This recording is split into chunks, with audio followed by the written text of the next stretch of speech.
नमस्ते दोस्तों, आप सबका एक बार फिर से स्वागत है आपके अपने YouTube चैनल सत्य सनातन में। श्रीलंका से एक बहुत बड़ी खबर आई है कि उन्होंने वहां पर एक ऐसा नियम लाने की पूरी तैयारी कर ली है जिससे कि श्रीलंका के अंदर बुर्का को, हिजाब को पूरी तरीके से बैन कर दिया जाएगा। साथ ही साथ वहां पर इस्लामिक तौर तरीके से पढ़ाने वाले जो शिक्षण संस्थान है, जिनको कि मदरसा कहते हैं, ऐसे 1000 शिक्षण संस्थाओं को पूर्ण रूपेण बंद करने का फैसला लिया है। अर्थात जो फैसला आपकी यहां पर तथाकथित हिंदूवादी सरकार, भगवा सरकार, जिसके ऊपर आरोप लगता है इस तरीके का, वो सरकार तक भी वो कार्य नहीं कर पाई, लेकिन एक बौद्ध देश की सरकार ने अपने यहां पर 2019 में हुए एक हमले के बाद ही इतना बड़ा फैसला ले लिया। यह ट्वीट जब मैंने किया था तो मैंने इस पर लिखा था कि यह फर्क होता है असली और नकली बौद्धों का। इसके बाद में हमारे भाइयों बहनों ने मुझसे पूछा कि भैया आप नकली बौद्ध किसको कह रहे हैं। नकली बौद्ध वो हैं जो हमारे भारत में बैठे हुए हैं। नकली बौद्ध वो हैं जो अपने जो कास्ट सर्टिफिकेट होता है उसमें धर्म तो हिंदू लिखवाते हैं, अपनी जाति पाते हैं, लेकिन जब वो दुनिया के सामने पहुंचते हैं तो अपने आप को वो बौद्ध बताते हैं। कास्ट सर्टिफिकेट लेकर के वो सब जगह से आरक्षण लेते हैं, लेकिन फिर भी वो अपना जो धर्म है, सनातन वैदिक धर्म, हिंदू सभ्यता जो है, उसको छिपाते हैं। और उसकी वजह क्या है? इसकी वजह है इस धर्म से उनके अंदर जो कूट कूट करके नफरत भरी गई है वो, और एक वो झूठ जो बार बार परोसा जाता है उनके बीच में। यानी कि ये सीधी सीधी वो बात हुई कि अपने बाप को गाली देना और पड़ोसी को अपना बाप बताना। मैं किसकी बात कर रहा हूं? मैं उसी व्यक्ति की बात कर रहा हूं जिसका संकेत मैंने कल की वीडियो में किया था। लेकिन आप महामूर्खता की स्तर को समझिए कि पूरे विश्व के अंदर जितने भी बौद्ध देश हैं, जो असली बौद्ध देश हैं, उनके यहां पर ना केवल बुर्का, ना केवल के मदरसा, ना केवल के उनके रिचुअल्स, बल्कि पूर्ण रूपेण उनकी किताबें बैन हैं और उनका मजहब भी बैन है। चाहे वो जापान हो, चाहे वो चीन हो, चाहे म्यांमार हो, और अब चाहे श्रीलंका हो। केवल एक हमले से ही उन लोगों ने इस बात को समझ लिया कि इस्लाम मानवता के लिए कितना खतरनाक है। लेकिन इसके विपरीत भारत में जिस समय पर तथाकथित भगवावादी, हिंदूवादी, ब्राह्मणवादी सरकार ने जिस समय पर 3 देशों से आने वाले दलित समाज के हमारे भाइयों बहनों के रक्षार्थ, उनको बचाने हेतु जब ये प्रयास किया कि आप लोग यहां पर आ सकते हैं, भारतवर्ष में शरण ले सकते हैं, तो इन्हीं भारत में रहने वाले एससी समाज के लोगों ने उन कानूनों का विरोध किया।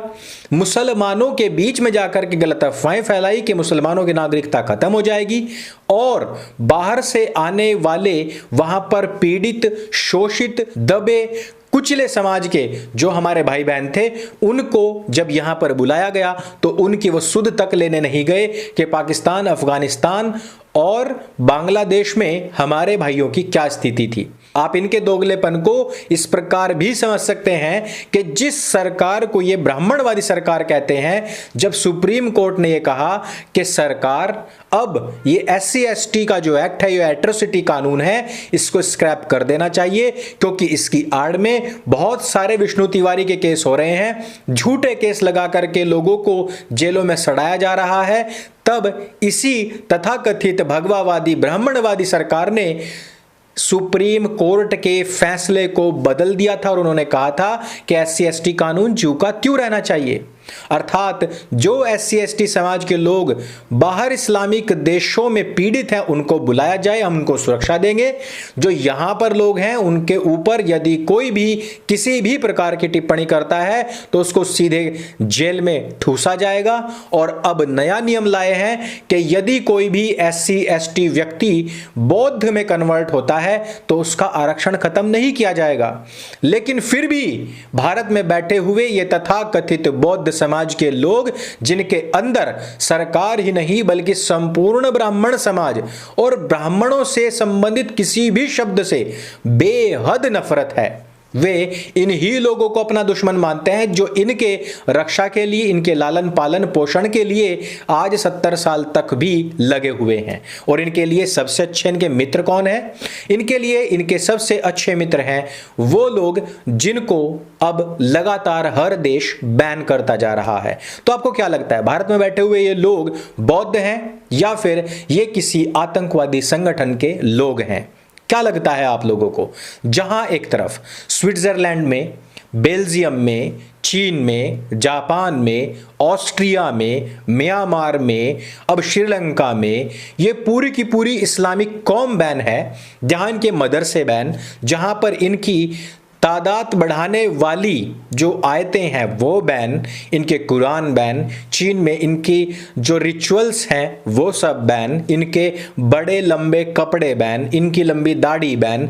इवन चीन ने मस्जिदों के अंदर विस्फोट करके, उनको फोड़ करके वहां पर टॉयलेट्स बनाए थे।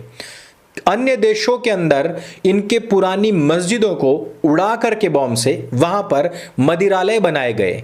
श्रीलंका के अंदर एक बार, सिर्फ एक बार, जो पिछले दिनों ईस्टर पर एक हमला हुआ था जिसमें 250 मासूम लोगों की जान गई थी, उसके तुरंत बाद ही इनको वहां से निकाल करके बाहर फेंका गया, वहां का शुद्धिकरण किया गया, वहां पर इनका पूर्ण रूपेण बहिष्कार किया गया, आर्थिक सामाजिक बहिष्कार किया गया। और अब आकर के वहां पर जितने भी इनके मदरसे हैं उनको बैन किया जा रहा है और खास करके बुर्कों को बैन किया जा रहा है। उन्होंने कहा है कि बुर्के की आड़ में बहुत सारा आतंकवाद, अतिवाद फैलता है, चोरी जारी ये लोग करते हैं और ये भी नहीं पता रहता कि बुर्के के अंदर आतंकवादी है या फिर महिला है। और इसके प्रमाण हम पहले भी देख चुके हैं कि बुर्के में आतंकवादी छिप करके कहीं पर कुछ भी कांड करके भाग जाते थे। म्यांमार ने ऐसा ही किया। म्यांमार में जब वहां के स्थानीय बौद्धों को लगा कि अब हमारी कौम जो है पूर्ण रूपेण समाप्ति की ओर है, तो उन लोगों ने भी वहां से रोहिंग्याओं को मार करके भगाना शुरू कर दिया था। लेकिन उन्हीं घुसपैठियों के पैरोकार आज हमारे देश के अंदर जो नकली बौद्ध बने बैठे हैं, उन्होंने उनको शरण दे करके किया, उनको उनकी तरफ से वकालत करके किया। और आज हमारे देश के अंदर बैठे हुए ये जो नव बौद्ध हैं, ये नए नए जो बौद्ध बने हैं, ये अपनी ही जड़ों को काटने में लगे हुए हैं। लेकिन इनका जवाब देने का कार्य सत्य सनातन के मंच से हमने पहले भी किया है।